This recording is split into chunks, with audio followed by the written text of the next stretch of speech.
everyone. My name is Benoit Legrand. I'm Chief Innovation Officer of ING and CEO of ING Ventures. It's a pleasure to be here today and sharing my thoughts on how the digital transformation uh, and this could be the key to unlock opportunities in the post-COVID-19 era, right?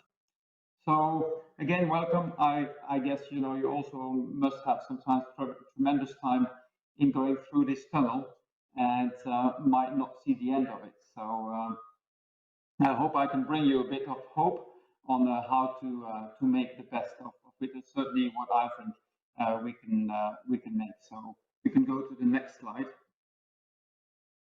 Uh, Eventually, what we will get and what you will get individually also from this crisis is what you want to make from it, right? So it's always a question of whether you look at this as a threat or as an opportunity.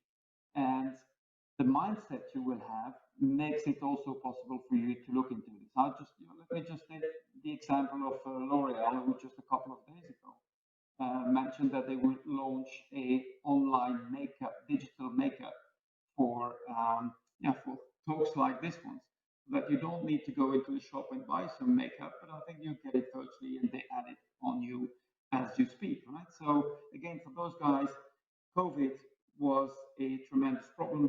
People not really moving to shops, not trying to get their new products, but they just like put themselves into question, say, how can we make the best of it, right? And you might end up having products with the highest margins ever for them.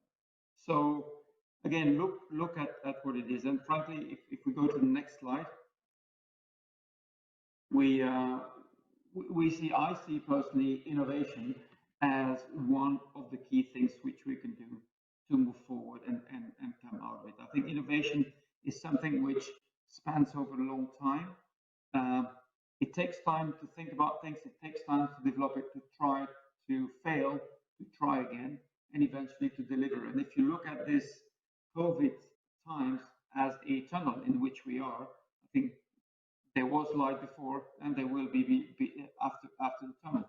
So the question is, what do we do now while being in that tunnel to make sure that we come out stronger? And of course, I'm a bit biased because having been in innovation for the last 5 years, but when I see the tremendous things that you can get out of it, I want to share with you a couple of hints of things which might be interesting to bring into your companies to accelerate the pace of innovation. Now, over the last years, and I know I've been a banker for more than 20 years and working in 5 different countries. In the last 5 years of innovation, 6 points which I have here on the screen are the one I want to go a bit more in detail with you in the coming 15 minutes.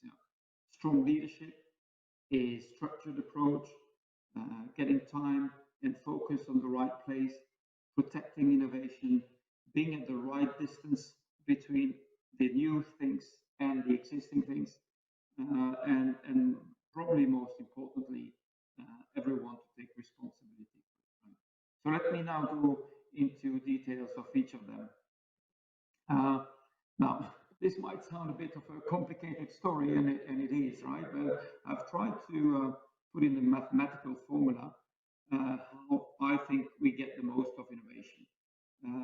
And of course, if you want to get the most of innovation, I would say there are different things which are summarized here. From the left, adding psychological safety. It should be safe to make mistakes, right? It should be really safe to make mistakes. If you make mistakes and you fear that someone will point at you and maybe make your life complicated, now we should not expect anyone to take that risk.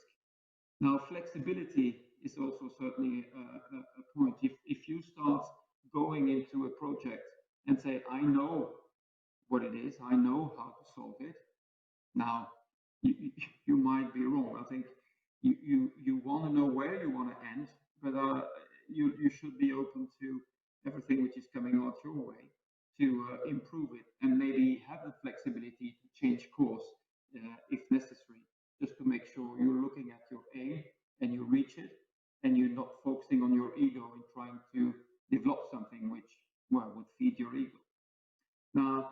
this is also where pragmatism is necessary. Uh, Having long theories, trying things, thinking out loud for years, I think doesn't make sense, right? If you think about a new technology and it takes 3 years for you to bring it to the market, you might be sure that customers will have thought about something else and will no longer need it, right? But once you have those psychological safety, flexibility, and let's say the environment, which is innovation friendly, innovation will work or not with leadership. And I said strong leadership. Your leaders should be genuinely uh, uh, convinced that innovation is important to them. And this is the accelerating factor of you. If it doesn't happen, if your CEO, if the team of the CEO are not thinking about innovation daily, weekly, monthly, if they are not asking their teams, what have you done to make this company the better company in the coming 5 years, you can be sure that this will not fail. I think, and if you put zero instead of leadership, I'm not a great mathematician, but I think if you just put zero there, well, the result will probably be zero, right? Now, even if you have leadership, if you have the flexibility, the psychological safety, now the organizational complexity will make it happen or not, right? If you have 50,000 people like in ING, there is an organism and antibodies and an immune system against change, which has been developed over time and decades, right? So the complexity has been developed over time. If you're on your own, I think the complexity is just the one you want to make.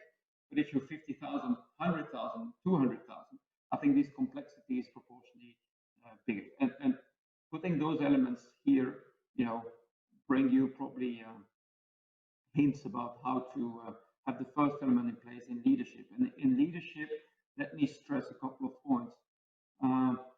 Perseverance, we're hitting walls, you will hit walls again, and you need to go through and through. I think if you think that Jeff Bezos, it took about 10 or 20 years before he went there, but I think the perseverance in knowing where he wanted to go has been untouched and is still untouched. Now, the courage of not being popular, because you're going against the tide, you're walking the unknown, and you don't know what you don't know. So you need to be courageous to take those risks and move on. I'll touch upon the humility.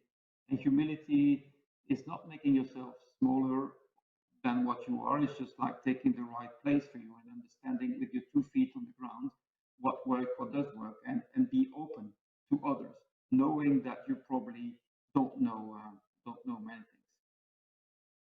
Now, the determination and perseverance might look close to each other, but they're of course slightly important. Now, if you don't have that, I think element one, your strong leadership. Look at your company and look at yourself. And I'll come back on my last point. Now, the second point is to have a well-structured approach. I think innovation is not coming by accident, right? If it's just you think that you're some very smart guy sitting together and thinking about the new world and making it happen just by accident, I think this is just not true. You need to have a structured process because means are very scarce. You will always be confronted in scarcity in human means, in financial means, in operational means. So you have to be quite selective in the way you move. And I unfortunately do not have the time to go through this innovation, what we call machine of ING, but it just gives you the hints about what we're doing. We're just having our own labs because we think 50,000 people with tens of years of experience have certainly something to do if they can do it themselves. I think there's a lot of knowledge which we need to use. But we're also partnering with fintechs. We have 200 fintechs, and many of those fintechs do things and know things which we don't know. Coming back on the humility. So maybe they do things much better. And why? Shall we, again, probably for our ego, want to copy and build it again, right? No, probably not very smart. But also we buy and invest, so we have a venture capital fund, because by doing this, we build and invest in future opportunities. I think we don't know how the future will be, but I think we're making bets for potentialities which we want to have in 4 or 5 years. They're much too immature now, but maybe possibility to put your eggs in different baskets, if you want. The third point, so leadership, structured approach. The third point on the next slide, which I want to discuss with you, and in the meantime, the next slide will appear, is managing time and your focus. I touched on focus, but I think time is here of the essence. And the trick is to manage and well balance the short-term sense of urgency. I think there is no single minute to waste. There is no single minute to waste. On the other hand, innovation takes time. And we need to balance this long-term view, understanding in a company like ours, and I would say like almost all companies, which are eventually very short-term focused on getting results in 3 months, 6 months, 1 year, and the focus of people on this, but understanding that it's going to take more time to get your innovations in place, right? Our experience is that before you go into scalability or starting the scalability, it will probably take you 1.5 years before you have tested it and many times with customers, and you have a product which is effectively able to scale. Now, the moment you're going to scale, it's going to take you another 1 or 2 or 3 years before you effectively know that things are going well, right? So if you look at the whole cycle between ID, labs, incubation, and starting to scale to make it fully successful, I think 5 years is certainly a very ambitious goal. So if you cannot manage inside your company all the accountants who are counting the revenues for the next month, and if they don't get into this thinking of long-term investments, then you might have an issue. Now, moving to the next point is, once you know this, that you need leadership, that you need an environment which is open to innovation. Once you know that you need a structured approach and time and focus, the ideal way is to protect it. A greenhouse would be probably a nice metaphor, right? So you get your things growing in your greenhouse, but you don't want any external wind. You want the temperature to be good. You want only trained people to be touching those new innovations, right? But you have to protect them there. Eventually, you do this in a greenhouse, not for the sake of keeping it in a greenhouse, right? Because once your plants or your trees are growing, you want to take them out of the greenhouse and plant them into your garden, or into your garden, just to give them the chance to grow much bigger. But if you don't build this protection in the short term, I think you might, I would say you might, but which is a bit of an understatement. I'm absolutely convinced with the experience I had is that those things will just die. Not because they're wrong ideas, it's just because there's too much wind, or the temperature is too cold or too warm. But I think it's not the environment for those things to grow. This is absolutely essential. Now, going to the next point, and again an essential point, finding the right distance between the core of your activities and the innovation, right? If you bring innovation too close to your core, you probably have the mother killing the babies, right? It probably will not be a priority which is big enough for it to grow, because there are other priorities. And I think it's very understandable. The business is moving, it is getting the right, has a couple of things to do for itself. And prioritization will never give priority to something which potentially might happen in 5 years and give profits, right? So naturally it will go down. So you need to protect it from let's say the core and the leaders who have different short-term objectives, to have it there. Now, if you take it too far away, then you run the risk of not enjoying the power of your core to deploy that company, right? Not talking about us, we have 39 million customers. we have a brand, we have distribution networks, we have a lot of things. And if you plug your innovation at the right moment to it, then you can use that power. And this is the moment where you get impact, because innovation is eventually only about having impact, right? It's not about gimmicks, it's not about gaming, it's not about having fun, nourishing your own ego. It's just having impact, and sizable impact, right? And this impact will probably not come without you being very close to the core, even for feeding, for financial reasons, but also for distribution and commercialization reasons.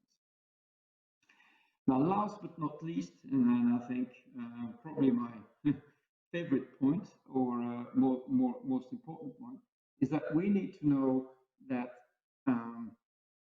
changing habits of people. I think we do not like change, right? We like others to change, but we do not like really much to change. And studies and research show that organizational environment, the organizational environment, is responsible for 70%, 70, about the ability of an organization to change, right? So the context I was explaining in the beginning is certainly most essential. People want to invest or to innovate, but if the environment is not properly there to make it happen, it will just not take place. And once you have the environment, you still miss an important part, is that it's up to everyone to take responsibility and risk to this, right? And here, I think everyone in the company has a responsibility, either as a leader to bring innovation, to think about innovation, to propose innovation, to participate to innovation in their daily work. That's certainly probably what looks most obvious. But the most important is that everybody thinks in being an enabler to innovation. How, within my scope of responsibility, within everything I'm doing every single day, how am I making this company more innovation enabled? Am I thinking in procedures in a way that they will help my colleagues to innovate faster? Am I thinking into budgets which makes my colleagues of innovation work better and more effectively? This is a responsibility which we all have at our single function and positions. This is one of the key elements which will make it happen or not. So think about yourself. Are you complaining? Are you spending your time complaining about those guys from innovation who are not delivering? Are you pointing at those guys? Or are you having respect? Are you helping them? Are you asking to what extent you can support them?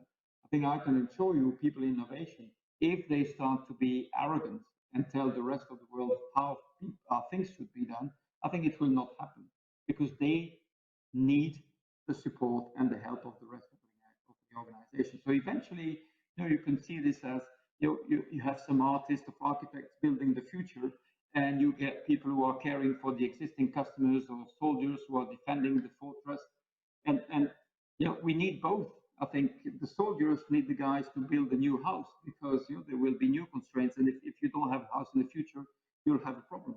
And the artists and the architects need to get fed, today and tomorrow, to make sure that they get enough food, but also means to build their plans, right? And there's a lot of respect, empathy, and understanding which needs to be there to get everyone to take his role. Now, in summary, I would say those 6 points, right? If you get those 6 points right, and it's never too late to start to take them. I think to reassure everyone, it will never be perfect. I think it's not perfect at ING, it's not perfect anywhere. But I think we have to tend and to grow in that direction. But the point eventually here is that if you want to innovate, if you want to make the best out of this COVID era, if you want to bring your company much further, I think it's not about finding a new technology. It's not about that. I think it's just about mobilizing people, every one of you, just to work together in the kind of brotherhood to make sure that you building and everyone take its own responsibility in bringing your company much faster further. Now, those are the words which I wanted to share with you, and I'm certainly happy to take any question if you have.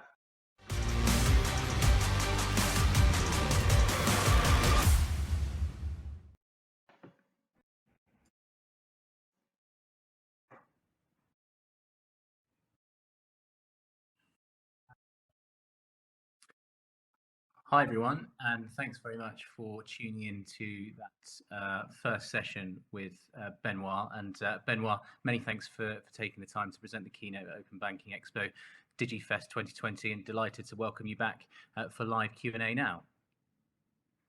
Thank you. Thanks. It's a great pleasure to be here with you. Perfect. Great. So there are a couple of questions I just want to get through, Benoit. The first one that has come through says, as leaders in innovation, are you able to tell us or give us any insight as to the product roadmap for ING and for its customer base over the next 12 months? So I'll hand that one over to you. Yes, yes. No, I think it's a tricky question because I think we probably will not mention everything which the customer can have before we effectively deliver them. But I can give you maybe a sense of a couple of examples which are now in the pipelines, and maybe two tracks. I think the one track which what we call